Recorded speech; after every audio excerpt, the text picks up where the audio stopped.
Downsizing and retirement. What does downsizing really mean? And how do you get it done? The thought that most often comes to mind when someone says they're downsizing is that they're going to be moving into a smaller house or maybe a condo. So there's less to take care of during their retirement years.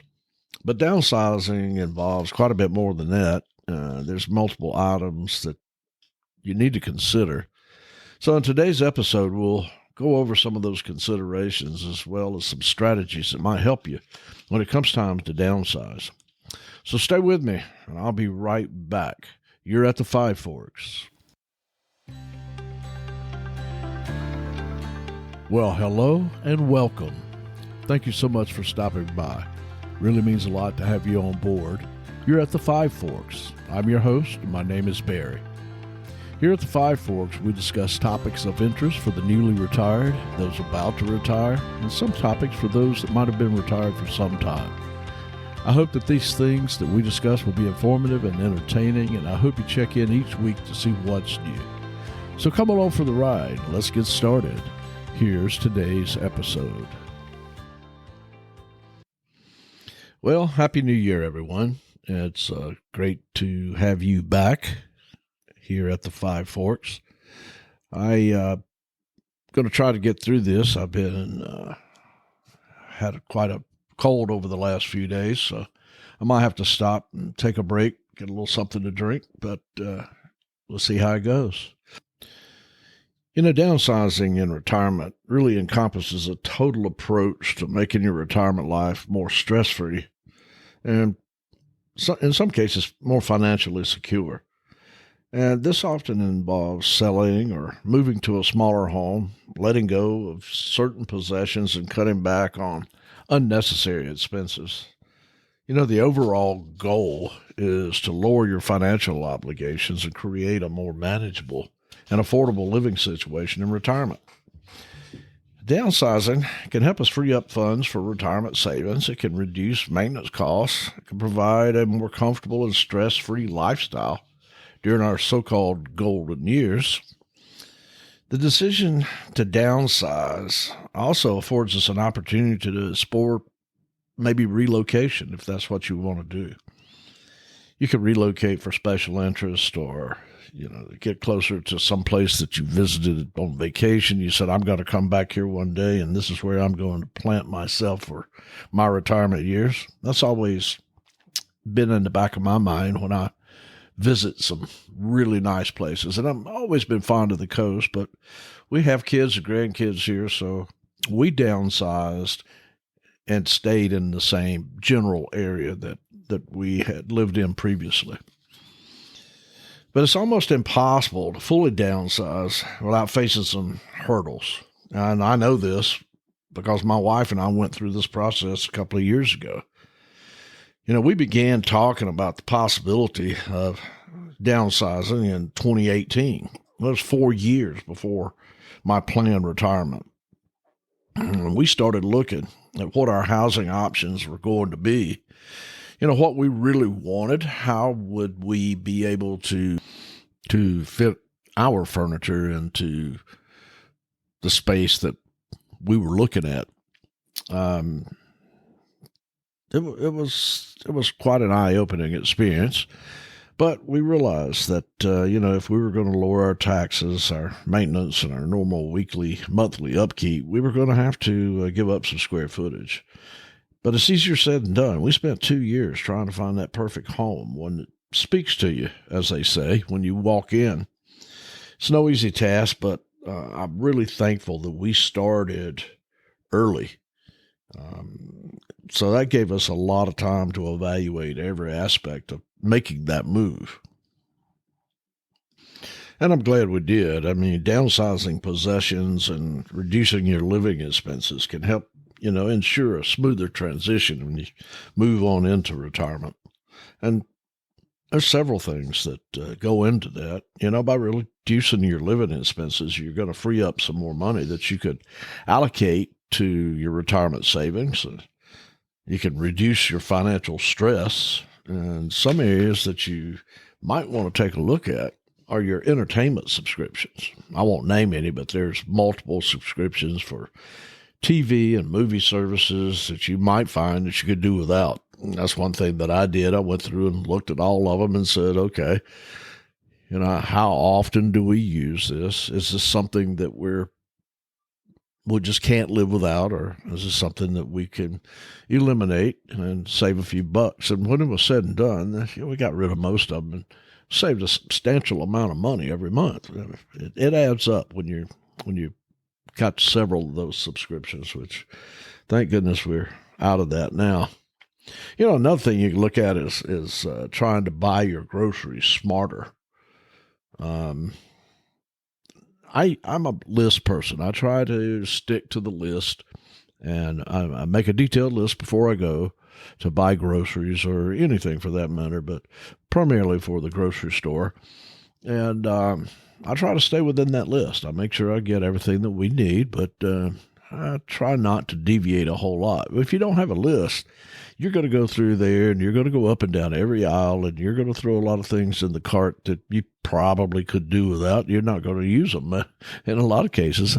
One of the big things is fruit and vegetables. Maybe you just go more often, but fruit and vegetables just don't last a long time. And if you're not eating them daily, there could go bad, and you've wasted some money there. So buying groceries smarter is one thing you could do. Another thing is maybe reduce the number of nights that you're dining out. Now, we have reduced that some, my wife and I, but we haven't cut it out completely. We enjoy going out to dinner, but we don't do it as much as we used to.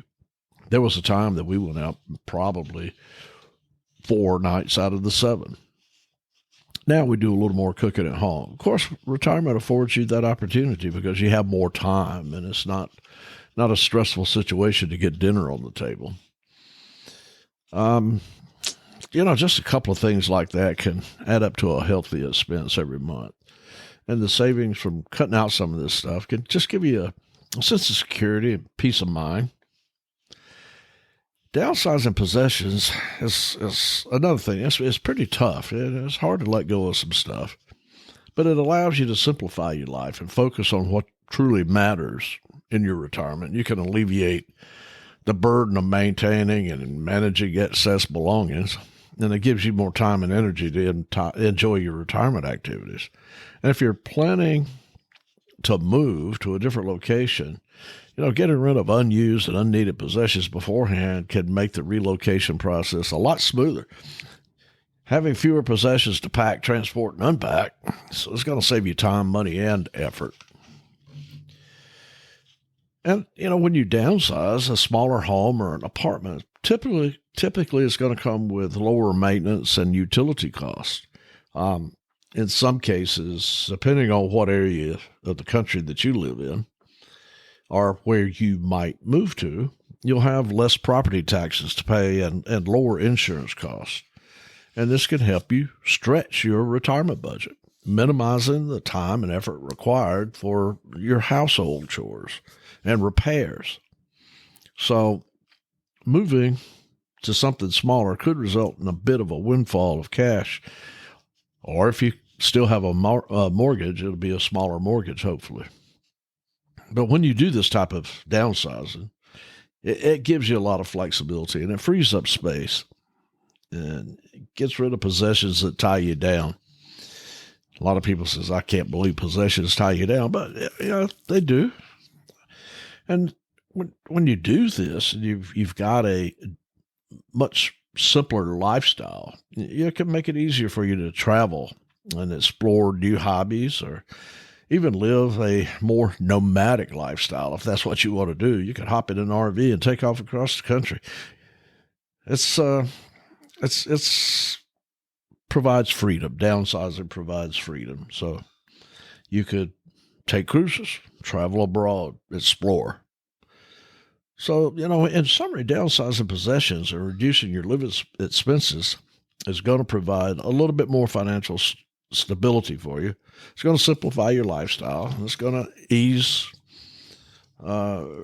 it's going to help you to ease into that relocation if that's what you choose to do, and reduce maintenance costs It's going to enhance your emotional well-being too.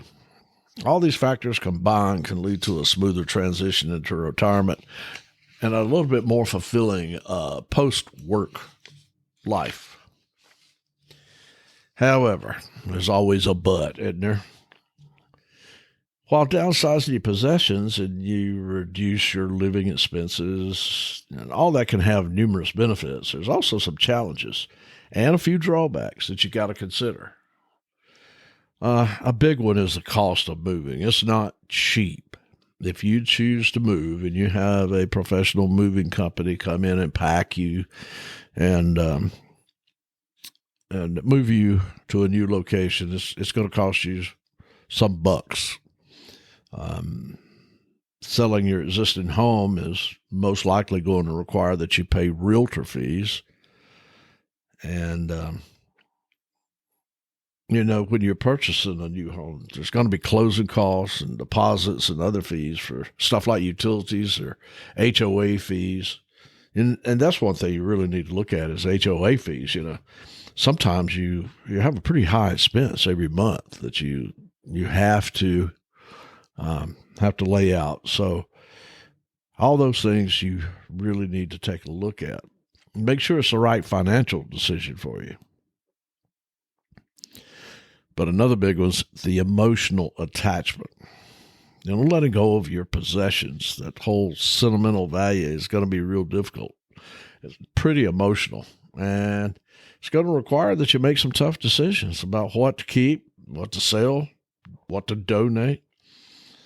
That whole process can be pretty challenging. And if you have grown children that grew up in the home that you are now decluttering, you might want to involve them. See if there's some items that you no longer have space for or something that you're not using that they might want to hold on to. It helps to get the whole family involved and times where there's just things just won't work for you. You have somebody else that may want that. You're going to have to decide for yourself, how to handle this and move past it if you're having a difficulty letting go of stuff. But, that's just part of it. You need to prepare yourself for that. And when you're moving into a smaller home or a condo or an apartment for that matter, it means you're going to have to adapt to a reduced living space. And it might take some time to adjust to that change, especially if you're used to a lot more room. Now, we moved out of something that was around 3,200 square feet to something that was 2,400 square feet. That's not a big difference, but it is. And so it's basically one room worth of stuff that you no longer have room for. So you need to decide how you're going to deal with that. One thing you might consider in the short term is some storage space, and maybe put some of your possessions that you're not sure about. Do you want to give them up? Do you want to think about maybe, do I want to put them here and replace what I've brought in? There's several options that you have that way, but you're going to have to carefully plan to ensure that you have enough storage and functional living areas. And moving to a new location can have a big impact on your social network. You might be further away from your family and your friends, and you might need to establish new connections in a different community. So that's another consideration, is the impact on your social life and your support systems. So you're going to be adjusting your lifestyle and your habits. So if you've been used to hosting large gatherings or events, you might not have room to do it in a smaller space. And so you might have to adjust to that. You're going to have to figure it out. We've done that. We've still had some large gatherings here. And so people didn't have as much room to spread out, but we made do. It was still fine. And it's very possible that you're going to feel some regret about letting go of some of these possessions. Take the time and evaluate what's truly essential and consider your your long-term needs. What's going to be important to you down the road, not just right now. So you got to weigh these potential challenges against the benefits of downsizing. You're going to have to find a balance, but it's there. There is a balance, and you will get through it. Downsizing is going to be tough. It's a real tough experience to go through, but with some practical tips, you can effectively navigate the process without feeling too overwhelmed or feel like you're losing some important items. It's a very common thing that you feel like you're losing stuff. From my experience, though, you're going to get through it, even though it's tough. So let me offer you a few suggestions. The biggest one I think I could tell you about is what I did, and that's start early. You got to begin the downsizing process well in advance of your move or your retirement, for that matter. It's going to give you plenty of time to sort through all your belongings, make some decisions, and avoid feeling like you're rushed and overwhelmed. It's been my experience that whatever you're doing always seems to take longer than you expected it would. So starting early will help you to get through this process more stress-free. And along with that, create a plan. Develop a clear plan of action before you get started. I find it helpful to establish a timeline, set your goals, establish specific tasks that's going to help you stay organized and stay focused. But, put a timeline on each one of them. Let's say I want to have this done in 3 months. I want to have this done in 6 months. And just break it down into smaller, manageable steps. And once you do that, it's infinitely more achievable than if you just go about it headlong, not with no plan, and you just start doing it. It's not really a good way to go about it. So create a plan. Now, once you decide on a space, then the best thing you could do is go over there with a graph pad, measuring tape, and start just measuring out your space. If you're moving to a smaller home or apartment, you could try to draw some diagrams where you can pencil in your furniture and your belongings and start to envision how you're going to set up your new living space. And this will help you determine which furniture and belongings that you could go ahead and start getting rid of. Because only a certain amount is going to fit. You're not going to be able to put it all in there. And it's better to know way in advance if certain items won't work in your space. You don't move them over there and then say, oh, this won't work. I got to stick this out in the garage. Then I got to find a way to get rid of it. So, do a little planning in the beginning. Do a little measuring and place your furniture. And then start your decluttering. Sort your belongings into categories if that helps you. Divide them into groups such as, the ones I'm going to keep, the ones I'm going to donate, the ones I know the kids want to have, and we'll see which kid we give this to. What are you going to sell? And what actually needs just to be thrown out? It's no longer any good for anybody, anything. Be honest with yourself about what you truly need. And consider letting go of items that that no longer serve a purpose. I'm terrible at this, but it's necessary. You got to get rid of some stuff. You're not going to have room if you truly downsize. Papers and photo albums are an easy one in today's world. They take up a lot of space, and we may have had stuff sitting around for quite some time. I know I did. Pictures from trips and years past that, were in boxes. Well, you could do, now you could scan those things. There's a lot of different businesses out there that'll take all your photos and scan them for you. You might have a scanner and you might be able to do it yourself. But if you take all those old photo albums or the boxes that you have of pictures and stuff and you create digital copies, then you're going to free up a lot of space automatically right there. You've got more space than you thought you had because you're getting rid of some of this stuff. And it's also easier to access and organize your files. When you cut down on your physical storage area and you make them digital, you can organize them in the way that you want to. And it does make it a lot easier to grab hold of them and find them. Sentimental possessions are going to be your most challenging to let go of. Create a special category for the sentimental things and give yourself some time. Reflect on their significance.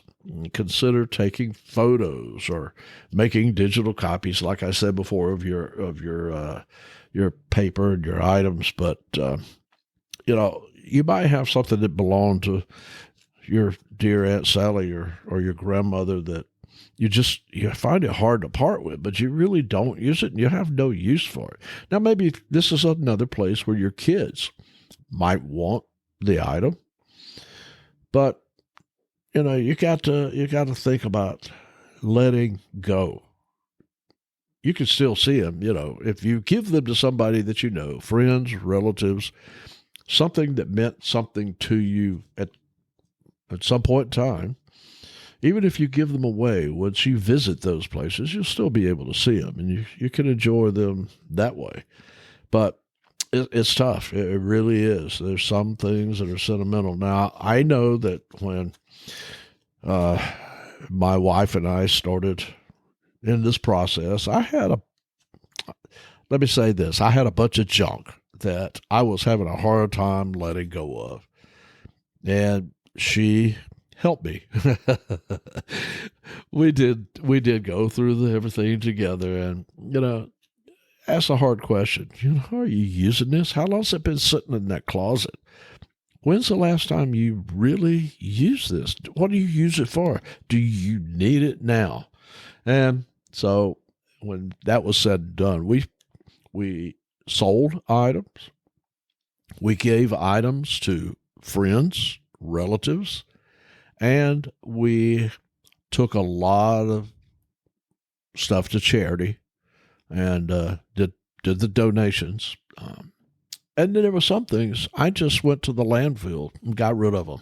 I mean, we just had junk, a lot of junk, and we were able to declutter, reorganize, and find out what was really important to us. And some of the things that we'd been hanging on to, they were broken. Yeah, been sitting in the garage. Oh, we'll fix that one day. Well, we evidently didn't. So anyway, that's one thing that you're going to have to look at hard. And if you're struggling to part with certain items but don't have room for them in your new home, you could consider the storage solutions. You could rent a storage unit to hold them for a while. Just like I said before, you might not really know which pieces of furniture are going to work out, and so you can put them into storage for a little while. But the key word here is temporary storage. And like I said before, I was once guilty of my inability to let go of some stuff, and that can happen. But you got to keep it on your mind that you're not going to let several months or several years go by and pay these storage fees. You've got to make some decisions once you get in and get settled about what you can eliminate. Another thing that's got to be done. Only you're the only one that can decide if, downsizing is going to be the right move for you. But once the decision is made, man, go attack the project. Attack it with a vengeance, with determination and a solid resolve that I'm going to get this done efficiently and quickly. It's okay to take a break and step back from the process briefly, especially if you've started early enough. But don't let too much time go by before you start getting back on that project. It's a big job, and it can be a big emotional roller coaster. But by starting early and having a solid plan on how you want to attack the issue, and being honest and realistic with yourself, you'll get it done, and you'll be happy with your outcome. So in closing, I hope I've given you a few things to think about. I hope that if you decide to do it, that your downsizing goes well, and I hope that you enjoy your newly decluttered lifestyle. Well, that does it for today. Thanks again for stopping by, and I hope you enjoyed this episode. Please leave me a comment. Let me know how I'm doing. Like, subscribe, and follow so you'll know when a new episode is available. And share this with your friends. And if you like the content, you can always buy me a coffee. That link's www.buymeacoffee.com/@the5. Once again, you've been listening at the Five Forks. And until next time, when faced with a fork in the road, take it.